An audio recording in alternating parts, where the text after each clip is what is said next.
Ito na ang mga pananim namin. Ito, may sili dyan. Sili, namumulaklak na siya. Gawin nating organic to, ha. Tapos ito, mga bagong tanim lang. Mga talong yan, talong. Talong yan. Tapos dito sa may gilid niya, kalabasa naman yan.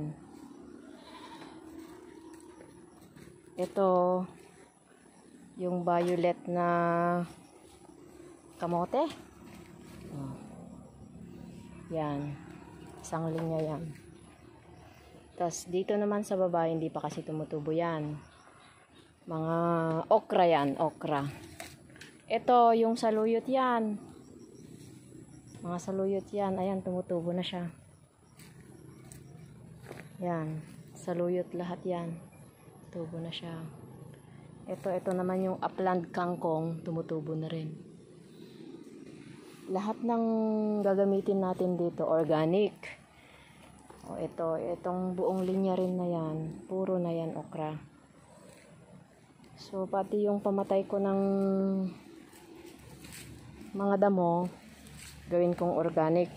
Suka, saka imimix ko siya ng asin at dishwashing liquid. Pamatayan ng mga damo daw. Tapos, ang magiging fertilizer ko nito, may mga kinompose na akong tawag nito, na-decompose na siya, na mga tae ng kambing, tae ng mga pato, kung ano-ano pa, mga manok, yun, minix ko siya, na-mix din ng mga dahon ng kawate. Yun ang sinabi nila na imimix eh. Kaya yun dun. Yun ang ilalagay kong fertilizer.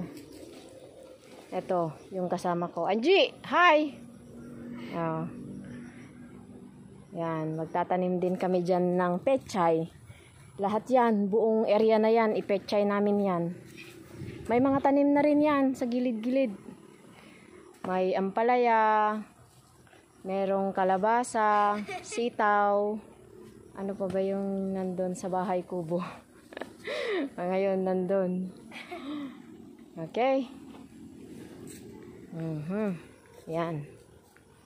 Basta itong area na to. Yan, may tanim na siya. Oh, buong yan. Naglilinis pa lang kami.